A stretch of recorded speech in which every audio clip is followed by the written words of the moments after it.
Essa dissertação de Paul Graham que fala sobre começar o Google, como começar, né, uma empresa como o Google, na verdade foi uma palestra que ele deu para adolescentes de 14, 15 anos sobre o que eles devem realmente fazer se eles tiverem o interesse de começar uma startup futuramente.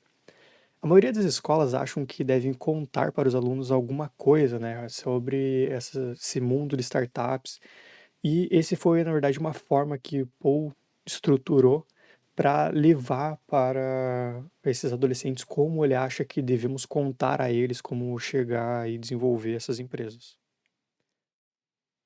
A maioria de vocês provavelmente pensa que, quando forem lançados ao chamado mundo real, eventualmente terão que conseguir algum tipo de emprego. Isso não é verdade. E hoje vou falar sobre um truque que você pode usar para evitar ter que conseguir um emprego. O truque é começar sua própria empresa. Então não é um truque para evitar o trabalho, porque se você começar sua própria empresa, trabalhará mais do que se tivesse um emprego comum, mas você evitará muitas das coisas irritantes que vêm com o emprego, incluindo um chefe dizendo o que fazer. É mais emocionante trabalhar em seu próprio projeto do que no do outra, numa de outra pessoa. E você também pode ficar muito mais rico. Na verdade, esse é o caminho padrão para ficar realmente rico. Se você olhar a lista das pessoas mais ricas que ocasionalmente são publicadas na imprensa, quase todas elas chegaram lá, começando suas próprias empresas. Começar sua própria empresa pode significar qualquer coisa, desde abrir uma barbearia até fundar o Google. Estou aqui para falar sobre um extremo desse contínuo. Vou contar como começar o Google. As empresas no extremo do contínuo do Google são chamadas de startups quando são jovens. A razão pela qual sei sobre elas é que minha esposa, Jéssica, e eu começamos algo chamado Y Combinator, que é basicamente uma fábrica de startups. Desde 2005, a Y Combinator financiou mais de 4.000 startups. Então sabemos exatamente do que você precisa para começar uma startup, porque ajudamos as pessoas a fazer isso nos últimos 19 anos. Você pode ter pensado que eu estava brincando quando disse que ia te ensinar a começar o Google. Você pode estar pensando, como poderíamos começar o Google? Mas isso é efetivamente o que as pessoas que começaram essa empresa estavam pensando antes de começá-lo. Se você tivesse dito a Larry Page e Sergey Brin, os fundadores do Google, que a empresa que estavam prestes a começar um dia valeria mais de US$ 1 trilhão, suas cabeças teriam explodido. Tudo que você pode saber quando começa a trabalhar em sua startup é que parece valer a pena prosseguir. Você não pode saber se tornará uma empresa que vale bilhões ou uma que vai à falência. Então, quando digo que vou te ensinar a começar o Google, quero dizer que vou te ensinar a chegar ao ponto em que você pode começar uma empresa que tenha tanta chance de ser o Google quanto o Google teve de ser o Google. Como você passa de onde está agora para o ponto em que pode começar realmente uma startup bem-sucedida? Você precisa de três coisas. Você vai precisar ser bom em algum tipo de tecnologia, precisa de uma ideia do que vai realmente construir e precisa de cofundadores para começar a empresa com você. Como você fica bom em tecnologia? E como você escolhe em qual tecnologia ficar bom? Ambas as perguntas têm a mesma resposta. Trabalhe em seus próprios projetos. Não tente adivinhar se a edição de genes ou LLMs ou foguetes serão a tecnologia mais valiosa para saber sobre. Ninguém pode prever isso. Apenas trabalhe no que mais lhe interessa. Você trabalhará muito mais duro em algo que lhe interessa do que algo que está fazendo porque acha que deve. Se você não tem certeza sobre qual tecnologia se dedicar, dedique-se à programação. Essa tem sido a fonte mediana das startups nos últimos 30 anos, e provavelmente isso não vai mudar nos próximos 10. Aqueles de vocês que estão fazendo aulas de ciência da computação na escola podem estar pensando: ok, já resolvemos isso. Já estamos aprendendo tudo sobre programação. Mas desculpe, isso não é suficiente. Você precisa estar trabalhando em seus próprios projetos, não apenas aprendendo coisas nas aulas. Você pode se sair bem em aulas de ciência da computação sem realmente aprender a programar. Na verdade, você pode se formar em ciência da computação em uma universidade de ponta e ainda não ser bom em programação. É por isso que as empresas de tecnologia sempre fazem você realizar um teste de codificação antes de contratá-lo, independente de onde você tenha estudado ou de como você saiu lá. eles sabem que notas e resultados de exames não provam nada. Se você realmente quer aprender a programar, precisa trabalhar em seus próprios projetos. Você aprende muito mais rápido assim. Imagine que você está escrevendo um jogo e há algo que você quer fazer nele e você não sabe como. Você vai descobrir como fazer isso muito mais rápido do que aprenderia qualquer coisa em uma aula. Você não precisa aprender programação, no entanto. Se você está se perguntando o que conta como tecnologia, inclui praticamente tudo o que você poderia descrever usando a palavra fazer ou construir. Então, soldar contaria, ou fazer roupas, ou fazer vídeos, o que quer que lhe interesse mais. A distinção crítica é se você está produzindo ou apenas consumindo. Você está escrevendo jogos de computador ou apenas jogando? Esse é o ponto de corte. Steve Jobs, o fundador da Apple, passou um tempo quando era adolescente estudando caligrafia. O tipo de escrita bonita que você vê em manuscritos medievais. Ninguém, incluindo ele, pensava que isso ajudaria em sua carreira. Ele estava apenas fazendo isso porque estava interessado, mas acabou ajudando muito. O computador que fez a Apple realmente crescer, o Macintosh, foi lançado no momento em que os computadores ficaram poderosos o suficiente para fazer letras como as dos livros impressos em vez daquelas letras de aparência computadorizadas que você vê em jogos de 8 bits. A Apple destruiu todos os outros nisso. E uma das razões foi que Steve era uma das poucas pessoas no negócio de computadores que realmente entendiam de design gráfico. Não sinta que seus projetos têm que ser sérios. Eles podem ser tão frívolos quando você quiser, desde que esteja construindo coisas com as quais você está empolgado. Provavelmente, 90% dos programadores começam construindo jogos. Eles e seus amigos gostam de jogar jogos, então eles constroem o tipo de coisa que eles e seus amigos querem. E é exatamente isso que você deve estar fazendo aos 15 anos, se quiser começar uma startup um dia. Você não precisa fazer apenas um projeto. Na verdade, é bom aprender sobre várias coisas. Steve Jobs não aprendeu apenas caligrafia, ele também aprendeu eletrônica, o que foi ainda mais valioso. Seja lá o que você estiver interessado. E aqui dá pra gente fazer um paralelo, né? Aqui dá pra gente perceber um tema que é repetido em vários desses livros que a gente. Livros, no caso aqui, a dissertação, né, sobre o programa, falando sobre começar o Google, mas em biografia a gente vê, como foi citado aqui, o Steve Jobs, em que estudou diferentes temas que, se for parar para analisar, não tem nada a ver com o que era o interesse dele na época e ajudaram profundamente na nossa carreira. E um dos casos mais, pelo menos que eu achei mais marcante e que é o clássico que eu acho nesse estudo de múltiplos conteúdos é o Charlie Munger, o senhorzinho que faleceu no final de 2023, que era sócio do Warren Buffett, que basicamente os dois são muito conhecidos no mundo de investimentos e possuem extrema inteligência, uma extrema quantidade de informações e palestras e suas cartas aos acionistas, em que eles transmitem uma quantidade absurda de informação e de ensinamentos, em que Charlie é conhecido mundialmente por estudar diferentes tipos de assuntos, coisas realmente que você pensa que são aleatórios, desde biologia até a parte de tecnologia. Ele gostava realmente de saber, pelo menos o miúdo, um pouquinho de tudo, porque ele sempre falava que ele conseguia aproveitar uma coisa de um lado e incorporar no que ele estava estudando, no que ele estava se especializando. Principalmente por ele ser investidor, ele conseguir ter essa visibilidade e entender um pouquinho mais dos mercados ali, aonde que seria interessante eles entrarem. Outro clássico, que a gente viu também ali um livro anteriormente, é o Thomas Edison, que ele também estudava diferentes campos, né? Desde mineração até a parte de mecânica, a parte de eletricidade, enfim. Ele estudou diferentes campos aí, fazendo suas pesquisas e desenvolvendo suas patentes, que hoje é reconhecido mundialmente seu nome por todas essas inovações. Então, esse é o primeiro dos três elementos que você precisa para ficar bom em algum tipo ou tipos de tecnologia.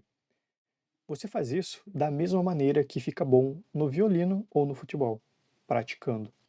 Se você começar uma startup aos 22 anos e começar a escrever seus próprios programas agora, então quando começar a empresa, terá passado pelo menos 7 anos praticando a escrita de código. E você pode ficar muito bom em qualquer coisa depois de praticá-la por 7 anos. Vamos supor que você tenha 22 anos e tenha tido sucesso. Você agora é realmente bom em alguma tecnologia. Como você consegue ideias para startup? Pode parecer que essa é a parte difícil, mesmo que você seja um bom programador. Como consegue a ideia para começar o Google? Na verdade, é fácil conseguir ideias para startups quando você é bom em tecnologia.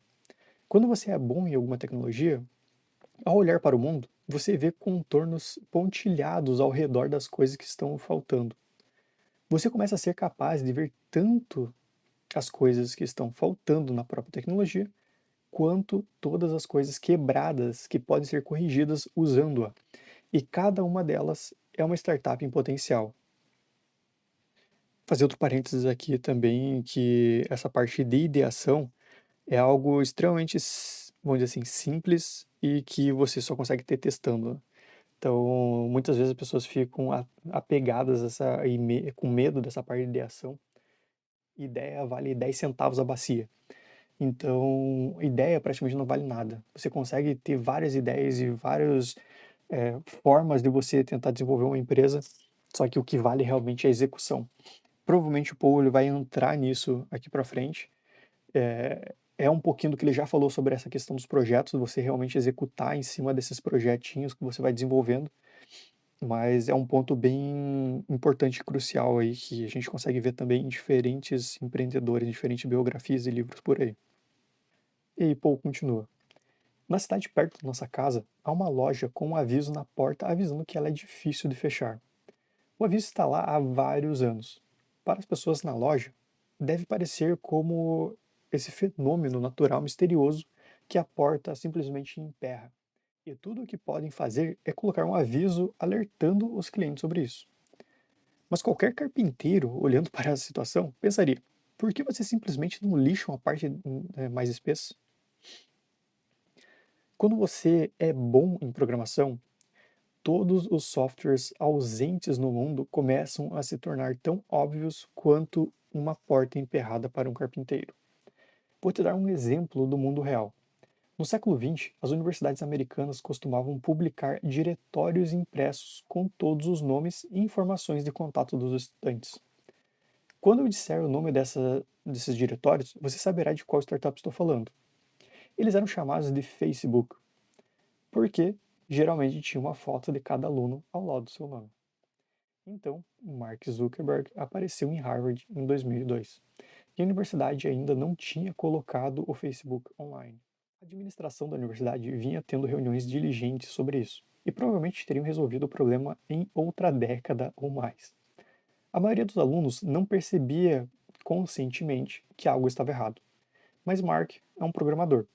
Ele olha para essa situação e pensa: bem, isso é estúpido. Eu poderia escrever um programa para resolver isso em uma noite. Basta permitir que as pessoas carreguem suas próprias fotos e depois combinar os dados em um novo site para toda a universidade. Então ele o faz. E quase literalmente, da noite para o dia, ele teve milhares de usuários. E claro que o Facebook ainda não era uma startup. Era apenas um projeto. Lá está aquela palavra novamente. Projetos não são apenas a melhor maneira de aprender sobre tecnologia. Eles também são as melhores fontes de ideias de startups. O Facebook não era incomum nesse aspecto. A Apple e Google também começaram com projetos. O Facebook não era incomum nesse aspecto. Apple e Google também começaram como projetos. A Apple não era para ser uma empresa. Steve Wozniak só queria construir seu próprio computador. Ele só se tornou uma empresa quando Steve Jobs disse: Ei, eu me pergunto se poderíamos vender essas placas impressas desses computadores para outras pessoas. Foi assim que a Apple começou. Eles nem estavam vendendo computadores, apenas essas placas de circuito impresso dos computadores. Você consegue imaginar como essa empresa parecia insignificante? O mesmo vale para o Google. Larry e Sergey não estavam tentando iniciar uma empresa no início. Eles estavam apenas tentando melhorar a pesquisa. Antes do Google, a maioria dos mecanismos de busca não tentava classificar os resultados que você recebia por ordem de importância. Se você pesquisasse por rugby, ele simplesmente lhe daria todas as páginas web que continham a palavra rugby. E a web era tão pequena em 1997 que isso realmente funcionava. Mais ou menos. Pode haver apenas 20 ou 30 páginas com a palavra rugby, mas a web estava crescendo exponencialmente. O que significava que essa maneira de fazer pesquisa estava se tornando exponencialmente mais quebrada. A maioria dos usuários apenas pensava: nossa, eu realmente tenho que olhar muitos resultados de pesquisa para encontrar o que eu quero. Porta emperrada.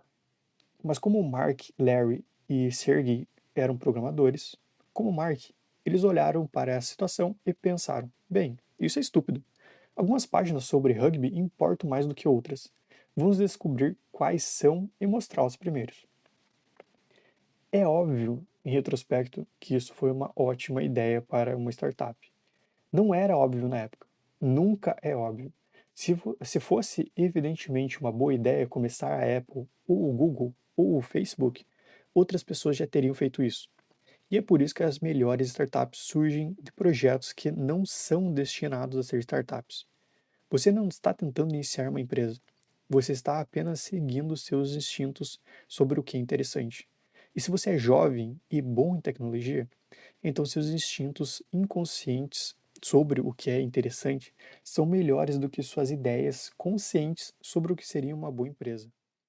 E aqui nós lembramos também de outro ponto que a gente já viu no livro onde que a gente passou ali pela história de Steve Jobs, em que em um discurso ele tem uma frase muito famosa que a gente não consegue conectar os pontos olhando para frente, apenas olhando para trás. Ou seja, hoje é muito claro a gente olhar para essas ideias do que aconteceu com o Facebook, o que aconteceu aí com o Google, com a Apple e falar, isso daqui é muito óbvio, né? Só que a gente só consegue ver isso conectando os pontos do que aconteceram no passado, não no futuro. Então isso que é a grande diferença e o que marca essas empresas. Então, é fundamental, se você é um jovem fundador, construir coisas para você e seus amigos usarem. O maior erro que os jovens fundadores cometem é construir algo para algum grupo misterioso de outras pessoas. Mas se você puder criar algo que você e seus amigos realmente queiram usar, algo que seus amigos não estão usando apenas por lealdade a você, mas ficariam realmente tristes se você o desligasse, então você quase certamente tem uma boa ideia de startup. Pode não parecer uma startup para você, pode não ser óbvio como ganhar dinheiro com isso, mas acredite em mim, há um caminho. O que você precisa em uma ideia de startup, e tudo o que precisa, é algo que seus amigos realmente queiram. E essas ideias não são difíceis de ver quando você é bom em tecnologia. Existem portas emperradas por toda parte. Agora, para a terceira e última coisa que você precisa: o cofundador ou cofundadores. A startup ideal tem 2 ou 3 fundadores, então você precisa de 1 ou 2 cofundadores.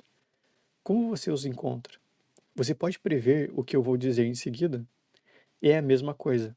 Projetos. Você encontra cofundadores trabalhando em projetos com eles. O que você precisa em um cofundador é alguém que seja bom no que faz e com quem você trabalha bem. E a única maneira de julgar isso é trabalhando com eles em coisas. Nesse ponto, vou lhe dizer algo que você pode não querer ouvir. Realmente importa se sair bem em suas aulas, mesmo aquelas que são apenas memorização ou blá blá blá sobre literatura, porque você precisa se sair bem em suas aulas para entrar em uma boa universidade.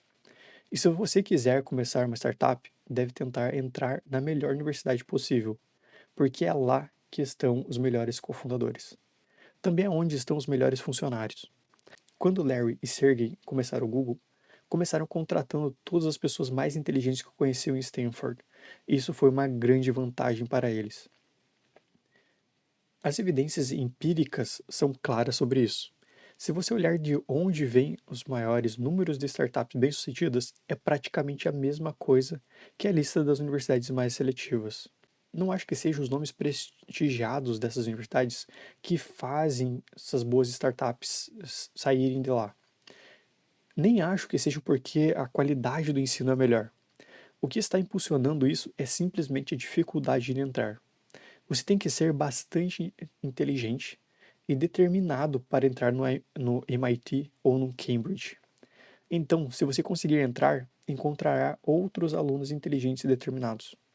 Você não precisa começar uma startup com alguém que conheceu na universidade. Os fundadores do Twitch se conheceram aos 7 anos de idade.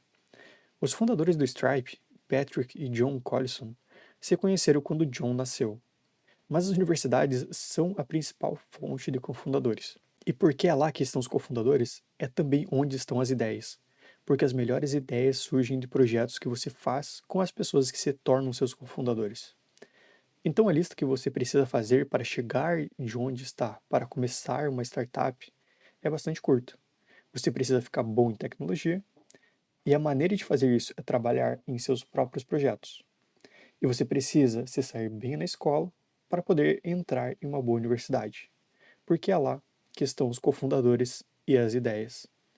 E é isso, apenas duas coisas: construir coisas e se sair bem na escola.